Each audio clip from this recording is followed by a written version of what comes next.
La cultura es de todos. Ministerio de Cultura.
Buenas tardes, soy Luisa María Ballesteros Rosas de Boavita, Boyacá. Hoy voy a hablarles de un tema muy de actualidad y muy interesante. Se trata de la historia vista por las escritoras latinoamericanas. La reescritura de la historia es un tema que viene desde muy lejos, desde la época de la conquista, cuando los cronistas, humanistas y mestizos, como el Inca Garcilaso, osaron contradecir la versión de los conquistadores. Y encontramos que las escritoras de América Latina son muy interesadas por la historia del continente.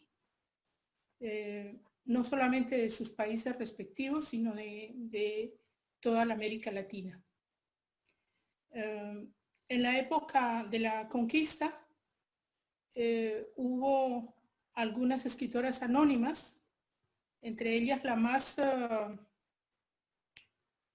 conocida, aunque su nombre es anónimo, la llamaron los críticos Amarilis, que hablaba en uno de sus poemas que se llamaba Epístola, de Amarilis Abelardo. Hablaba de la conquista del Perú. Y luego tenemos también el testimonio de una conquistadora, se llama Isabel de Guevara, una conquistadora española que participó en la conquista del Río de la Plata y que en una carta se quejaba a Felipe II, a la regente de Felipe II, se quejaba por la injusticia que había en la repartición de bienes entre conquistadores, y es decir, se quejaba por ella y también se quejaba por su marido. Luego tenemos en la época colonial los testimonios de Sor Juana Inés de la Cruz, que es quizá la primera escritora conocida de América Latina. Es a la vez un personaje histórico y un personaje que se interesó también a la historia. Y en su libro Respuesta a la muy ilustre Sor Filotea de la Cruz, Sor Juana contestaba la visión que se tenía de América, sobre los valores americanos, y la visión que se tenía entonces sobre la inteligencia de las mujeres. Entonces es una escritora que en esta obra hace una especie de plaidoyer por el derecho de la mujer al conocimiento y a la educación.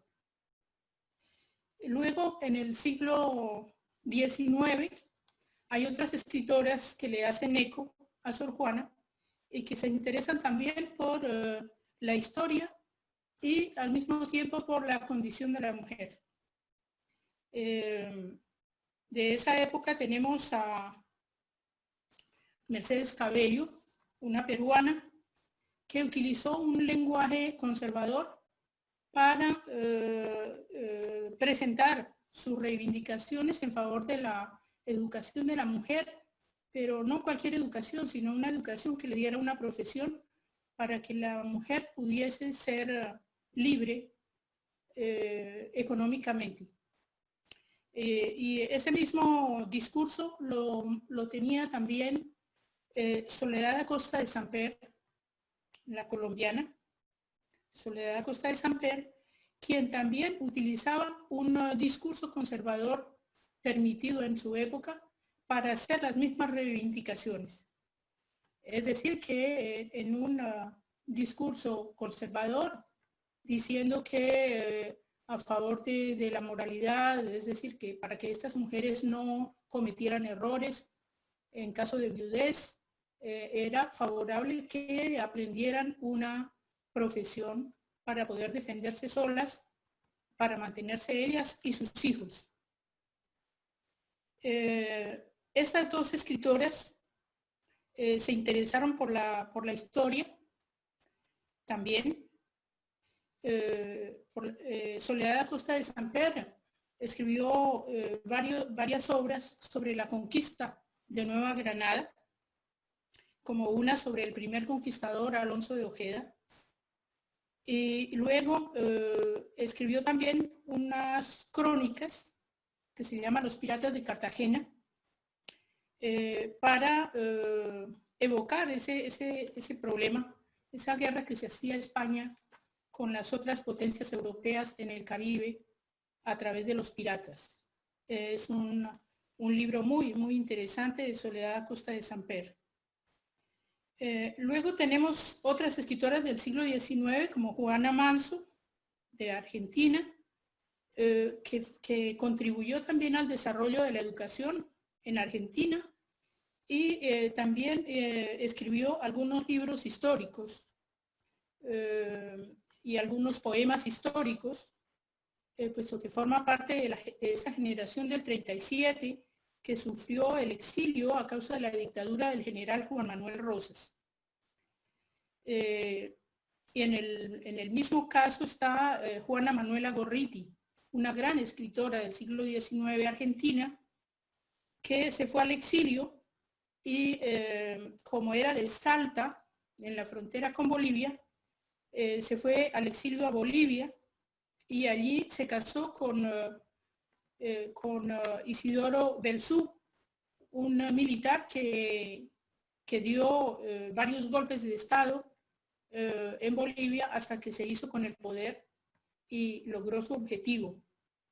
Pero en el primer golpe de Estado que dio no le resultó y tuvo que irse al Perú, a Lima, donde Juana Manuela Gorriti se separa de él y se queda allí y contribuye al desarrollo de la cultura en Lima, adhiriendo al Club de Lima, un club indigenista. Y esta escritora escribió varios libros, varias novelas sobre la dictadura del general Rosas, y una particularmente sobre la hija del dictador, y también sobre las persecuciones que hacía el general Juan Manuel Rosas a los unitarios, que era el partido opositor. Tenemos también del siglo XIX, que es un siglo muy rico de escritoras, la peruana Clorinda Mato de Turner. Es una escritora de Cusco,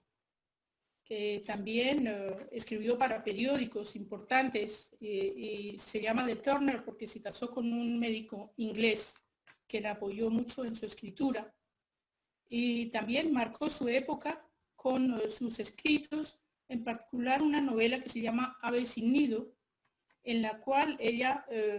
exponía el problema de los indígenas que seguían siendo explotados y despreciados aún a finales del siglo XIX.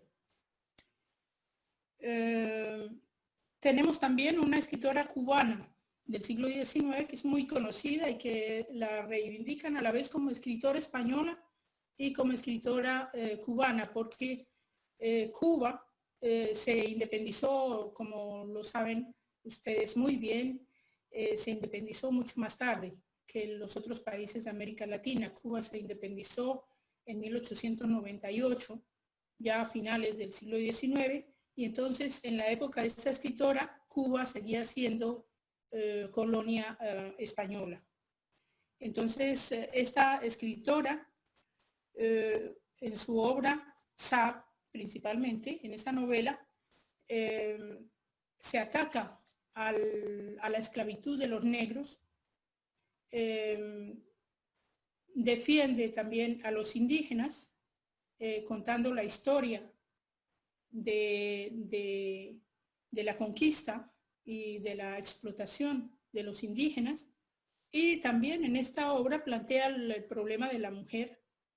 es decir, que es una novela muy rica, que a la vez es histórica y reivindicativa de tres problemas importantes: la explotación de los indígenas, la esclavitud de los negros y la condición de la mujer. Y bueno, ya en el siglo XX tenemos escritoras ya que han obtenido una profesión, algunas son maestras, como por ejemplo en el caso de Gabriela Mistral, pero tenemos también a la argentina Victoria Ocampo, que escribió una obra que se llama Testimonios, pero que además de esa autobiografía, Victoria Ocampo fue una embajadora de la cultura latinoamericana en Europa, eso que viajaba constantemente entre Europa y América, y invitaba a escritores europeos a visitar Argentina y a participar allí con conferencias, y lo mismo hacía facilitando también la publicación de escritores latinoamericanos en Europa, entre ellos Jorge Luis Borges, por ejemplo, que no hubiera sido tan conocido, o en todo caso hubiera tenido que esperar más sin el apoyo de Victoria Ocampo. Es una gran autora que tuvo todos los honores tanto en Inglaterra como en Francia, gracias a lo que hizo por la cultura, por esos intercambios culturales entre Europa y América. Y de ese periodo, de comienzos de la primera mitad del siglo XX, tenemos entonces la obra también de Gabriela Mistral, como decía, es una escritora, es una poetisa chilena, que fue maestra y que prácticamente se hizo una profesión como autodidacta, puesto que era de origen humilde y no tenía derecho, pues no tenía facilidad para entrar a la escuela normal, que era la que formaba los maestros.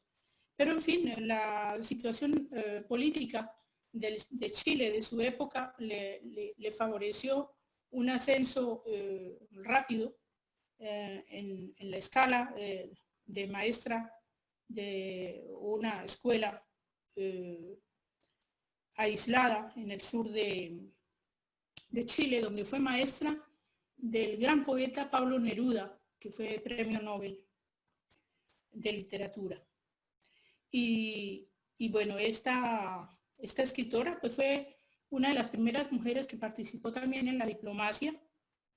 y que viajó, fue invitada a Nueva York a presentar en el Instituto de las Américas, de las Españas, a presentar su obra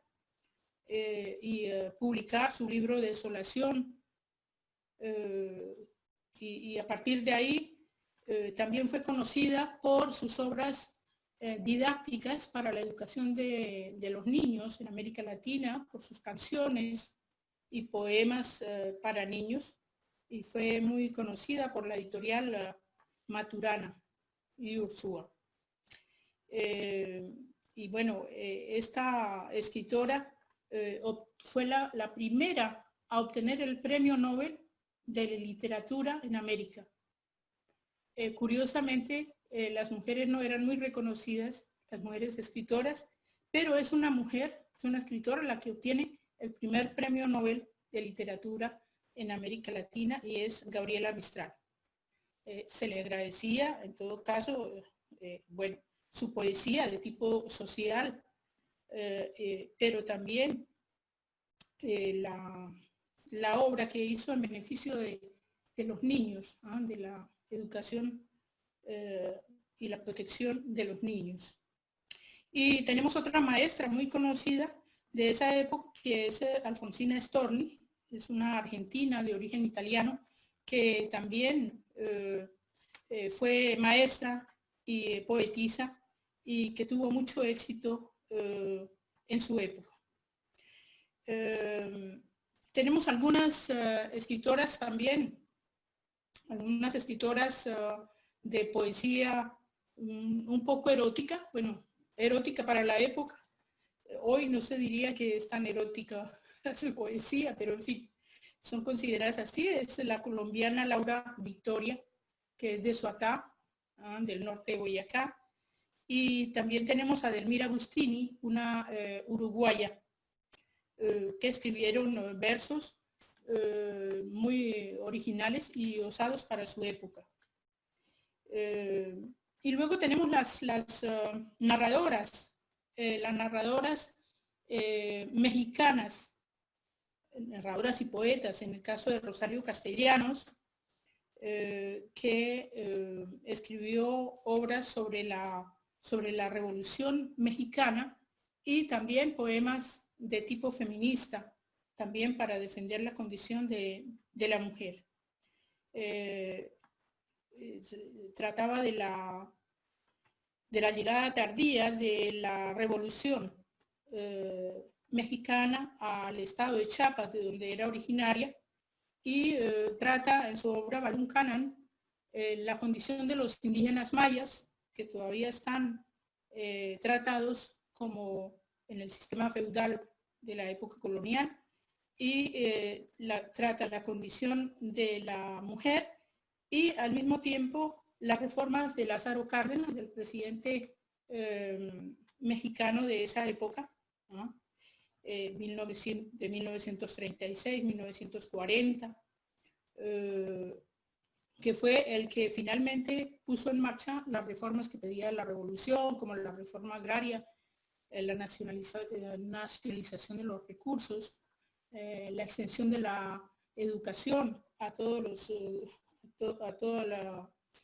los grupos sociales, incluso a los indígenas, ¿no? Que estaban excluidos hasta entonces de la educación.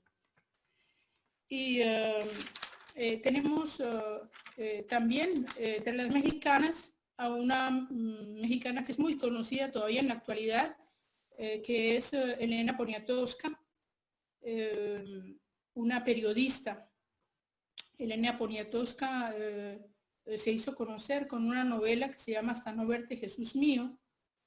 pero esta escritora se distinguió sobre todo por sus crónicas periodísticas sobre el periodo de Díaz Ordaz y la represión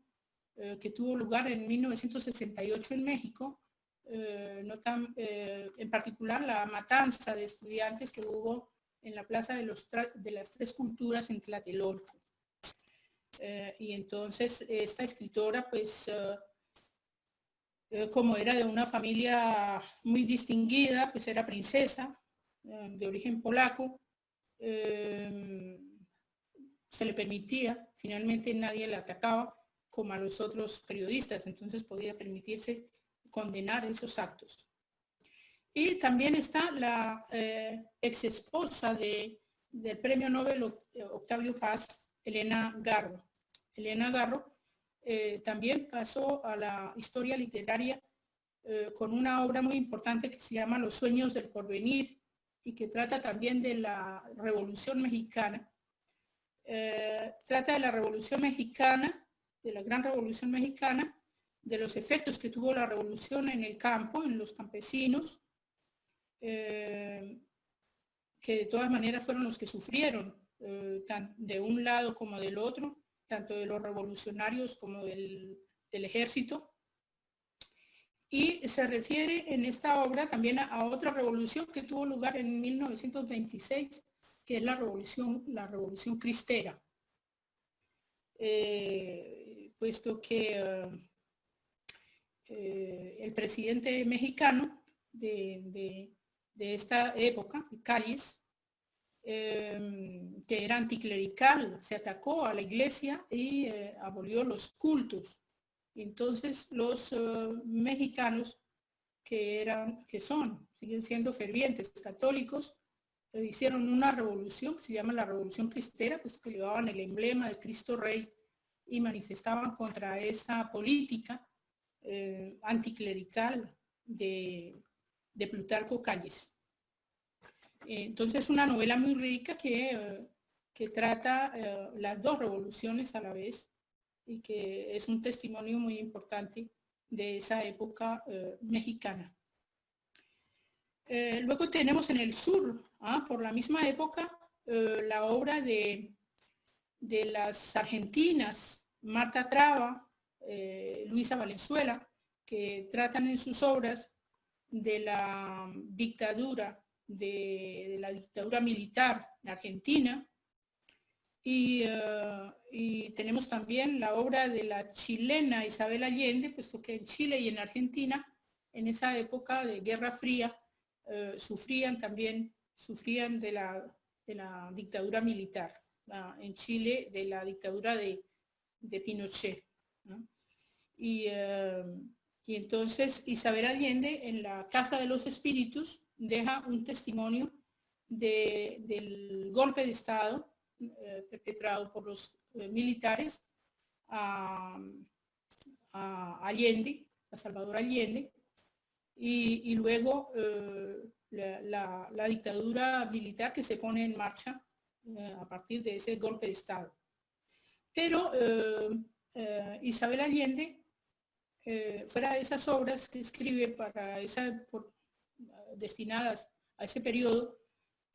también escribió una obra que es muy válida sobre la conquista, ¿no? Escribió una obra que se llama Inés del alma mía, en la que muestra el papel jugado por las mujeres españolas en la conquista de América. Y entonces la protagonista es una mujer, Inés Juárez, una mujer que vino de Extremadura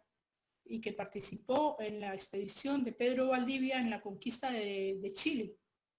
Entonces es una mujer que tuvo cierto protagonismo, y en la novela Inés del alma mía, Isabel Allende le da la palabra a esta mujer para que cuente ella misma la historia. Entonces Isabel Allende trata en otras novelas, como Retrato en sepia, trata la historia de Chile, trata otros periodos, como la Guerra del Pacífico, por ejemplo, en la que interviene la misma saga de la Casa de los Espíritus, y también deja plasmada a la historia de Chile, y no solamente de Chile, puesto que en esta Guerra del Pacífico interviene también Perú y Bolivia. También vale la pena señalar la obra de la brasileña Nélida Piñón. Nélida Piñón escribió La República de los Sueños, entre otras obras. Es una escritora muy importante, ¿no? que todavía sigue escribiendo y es muy activa y muy reconocida. Y en esta República de los Sueños trata de la historia de Brasil, desde 1930 hasta 1980, más o menos, a través de una saga venida de España, ¿no? De Galicia, precisamente. Y es la ocasión también para exponer las dificultades que tiene toda esa población brasileña, que tiene distintos orígenes, entre la población negra, salida de la esclavitud, la población española de varias partes de España, y la población que tiene sus orígenes, la mayor parte, que tiene sus orígenes de Portugal, ¿no? Que fue el conquistador, ¿no? Fue el país conquistador de Brasil. Entonces es una obra muy rica, esta República de los Sueños es una obra muy rica, en la que nos muestra no solamente la historia, sino todo el imaginario de los brasileños, la dificultad para adaptarse y para convivir entre personas de distintos orígenes. Y tenemos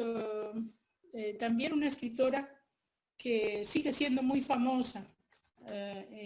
y que trató la historia de su país, es Gioconda Belli.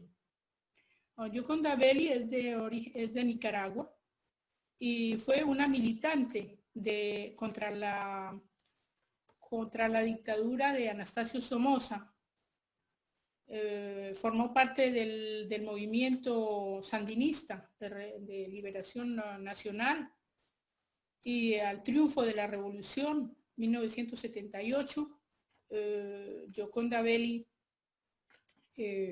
pues va a tener con otros miembros del movimiento una mala sorpresa, y es que esa revolución de la que todos esperaban mucho bien, aquí se va a tornar en una especie de corrupción, de intereses personales, ¿ah?, de los hermanos Ortega, que traicionan el movimiento, traicionan la revolución. Y entonces Gioconda Belli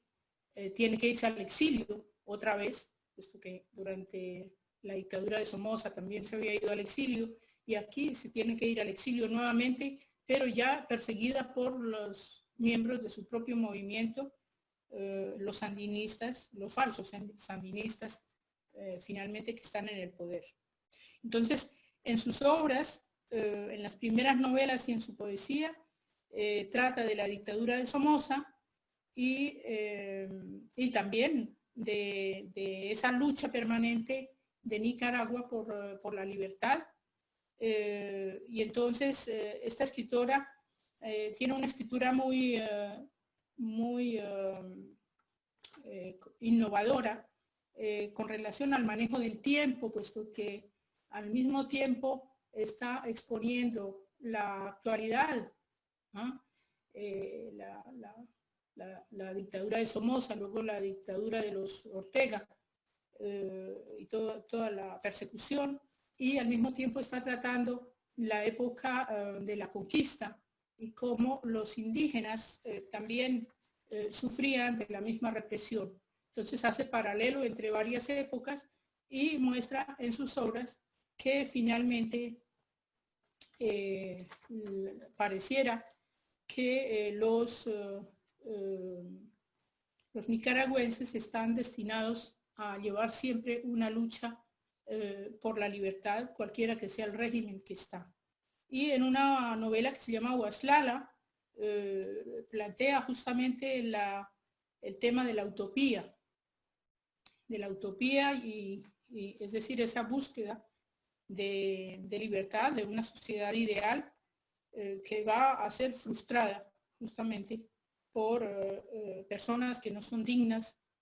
de confianza para gobernar. Y justamente hablando de utopía, tenemos también en Venezuela una gran autora que se llama Ana Teresa Torres. Es escritora y a la vez Ana Teresa Torres es psicóloga social. Entonces, ella hace en sus obras el análisis del discurso que mantuvo Chávez para lograr tener éxito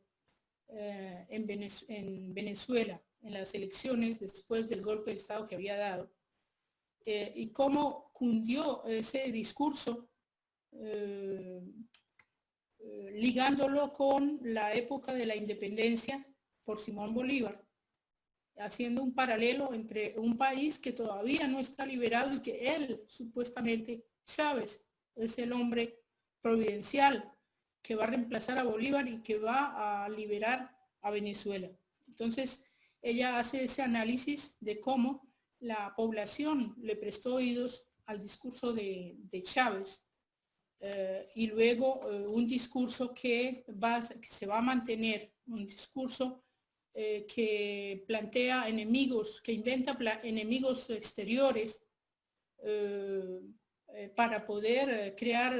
esa zozobra y ese miedo en la población de ese enemigo exterior, para que la población no vea los enemigos internos de ese gobierno que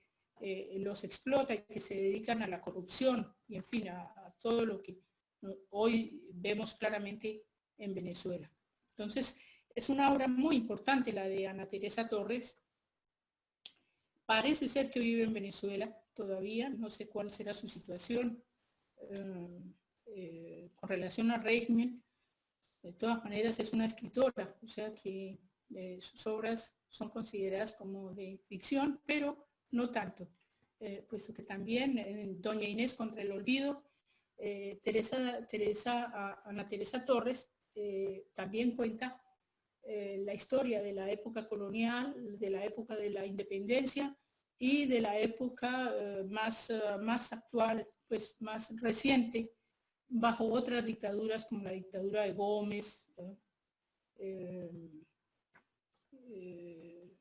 y en fin, otros dictadores anteriores de Venezuela. Entonces, pues ella hace ese análisis y muestra que la utopía pareciera que no tiene mucha suerte en América Latina y que ese discurso no, si bien la gente lo escuchó en cierto momento, pareciera que no es muy, la experiencia no es muy satisfactoria para la población. Puesto que el discurso de Chávez, pues, que en gran parte lo copió concerniente al enemigo exterior, lo copió de Fidel Castro 60 años antes, y luego Maduro, el presidente actual, sigue repitiendo el mismo discurso de Chávez. Es decir, mantienen el mismo discurso para llevar la atención de la población hacia afuera, hacia posibles agresiones externas, para que no vean los problemas internos. Y tenemos a otra escritora argentina, que trata también de la historia de Argentina, pero trata un tema muy importante, que es el tema de la identidad. María Rosa Lojo trata de toda la historia de Argentina, desde la conquista hasta la actualidad, y trata el problema de la identidad a través de personajes que vivieron la Guerra Civil Española y que emigraron a Argentina. Y entonces allí los hijos de esos migrantes van a sentirse, que siempre viven escuchando hablar a sus padres de un país lejano que es el país de ellos, va a crear un problema de identidad, sobre todo que cuando ocurre la dictadura militar, esos hijos de exiliados tienen que exiliarse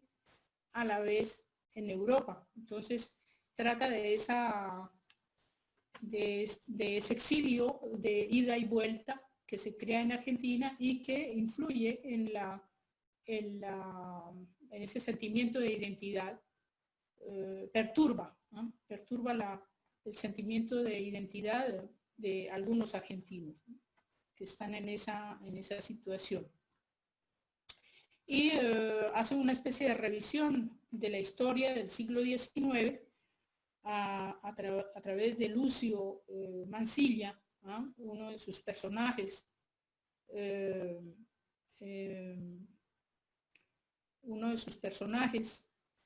que lo hace volver del siglo XIX a contar, a mirar los resultados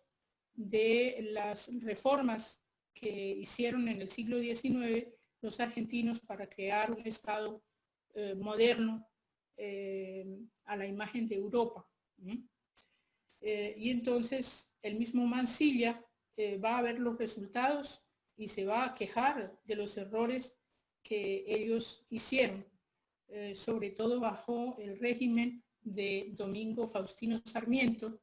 que hizo una campaña de la Pampa para perseguir a los indígenas, que para ellos eran un freno a esa modernidad que deseaban, y entonces hicieron algunas campañas con el pretexto de negociar con los indígenas, pero en realidad no se trataba de eso, se trataba de exterminarlos para quitarse ese problema de encima. Entonces, María Rosa Lojo hace venir a este personaje que fue un general militar de esa época, lo hace volver del más allá a la época actual para constatar los resultados y ver que finalmente ese país tan moderno e ideal de los que deseaban los argentinos del siglo XIX finalmente está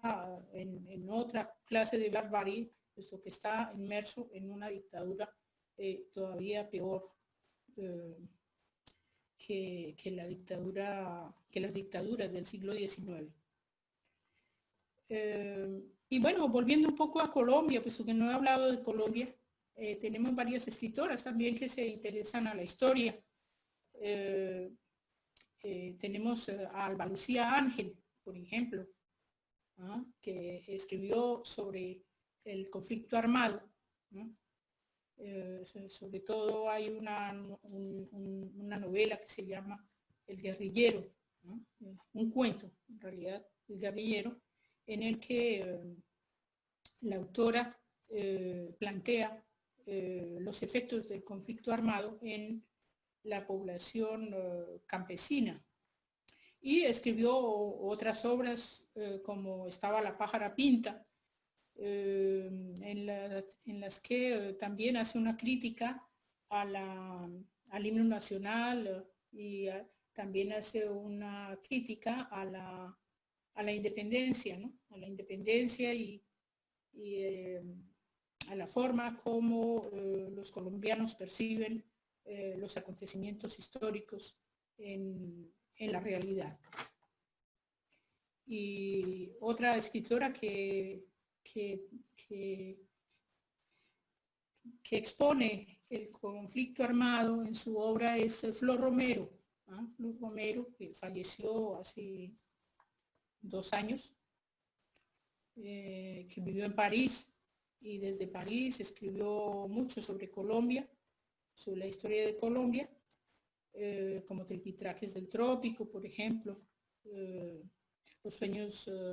del poder, estas novelas en las que ella hace una crítica también del devenir de esos grupos armados que partieron a la guerrilla con motivos muy con motivos muy válidos, pedían una reforma agraria y en fin una mejor vida para los campesinos, sobre todo para los más desvalidos, y que finalmente en el transcurso del tiempo se van a convertir finalmente en delincuentes. Entonces, esta autora muestra en sus obras esa trayectoria de la guerrilla colombiana, que parte con buenos sentimientos y finalmente poco a poco va perdiendo sus valores y se ve involucrada en el narcotráfico, en la delincuencia, en la toma en el secuestro y en fin, que finalmente termina por no distinguirse de la delincuencia común. Es lo que la autora plantea. Y también tenemos a Elisa Múgica, una escritora también del siglo XX que fue muy productiva y que planteó también el problema de la emigración de campesinos a la ciudad y plantea las dificultades que tienen los campesinos para adaptarse a las condiciones de la ciudad. Y es el tema justamente que trata Laura Restrepo, una escritora muy actual, que en sus obras, sobre todo sobre todo en Delirio, ¿no? Esta novela en la que trata todo el problema del conflicto armado, el problema de la política colombiana en general, el nacimiento de la izquierda, la fórmula del nacimiento de la guerrilla urbana y el nacimiento de la guerrilla rural, y plantea también el conflicto armado en su obra. Entonces, vemos que las escritoras, esto es solamente un ejemplo de estas escritoras que se interesan mucho a la historia. No puedo ir sino rápidamente con algunos ejemplos, pero les aconsejo para tener una idea más, un panorama más amplio, de leer mis dos libros, el libro Las escritoras y la historia de América Latina, publicado en la Universidad del Valle, que se encuentra en las librerías en Bogotá, en la Lerner, por ejemplo, y me imagino que en la Nacional también está las escritoras y la historia de América Latina. Y hay otro libro que trata del mismo tema y que tiene ciertos cambios con relación al de Colombia, que fue publicado en España y que también trata del mismo tema, pero con otro título, que es Historia de Iberoamérica en las obras de las escritoras. Entonces, que sea el uno o el otro libro, les dará una idea más completa de este tema que quise presentarles hoy en esta charla. Muchísimas gracias.